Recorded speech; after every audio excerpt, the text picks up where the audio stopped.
রাস্তা হয়ে কত ভোলে বাবা পেরিয়ে যায়। দেখো কি সুন্দর একটা রথ যাচ্ছে। দেখো বন্ধুরা, আমার এখনও মাংসটা হয়নি। আমি দৌড়ে রথটা দেখতে এসেছিলাম, বায়না বাজছিল তার জন্যে। চলো মাংসটা করে নিই।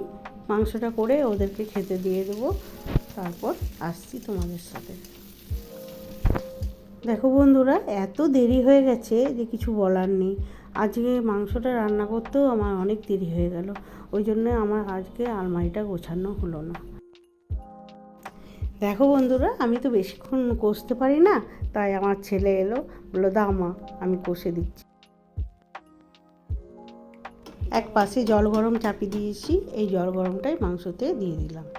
চলো মাংসটা হয়ে গেছে, এবার আমি ওদেরকে খেতে দিয়ে দেবো, আমার গুড়িয়া আর আমার মুন্নাকে। দেখো বন্ধুরা, আমার গুড়িয়াকে সাজিয়ে খেতে দিয়েছি, আর মুন্নার খাওয়া হয়ে গেছে, আর আমিও খেয়ে নেবো। দেখো বন্ধুরা, সন্ধ্যা হয়ে গেছে, এবার আমি টিভি দেখছি, টিভি দেখতে দেখতে চা খেয়ে নিচ্ছি।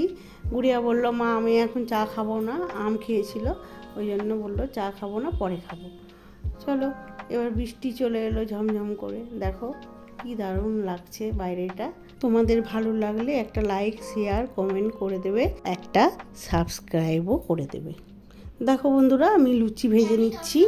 আমার মেয়ে ছেলে সবাই খুব ভালোবাসে খেতে, আর তোমাদের দাদাভাইকেও খেতে দিয়ে দিয়েছি। দেখো তোমাদের দাদাভাই খাচ্ছে। তোমাদের যদি ভিডিওটা ভালো লাগে তাহলে ভিডিওটা আবার দেখবে। আমি আসছি পরের ব্লগ।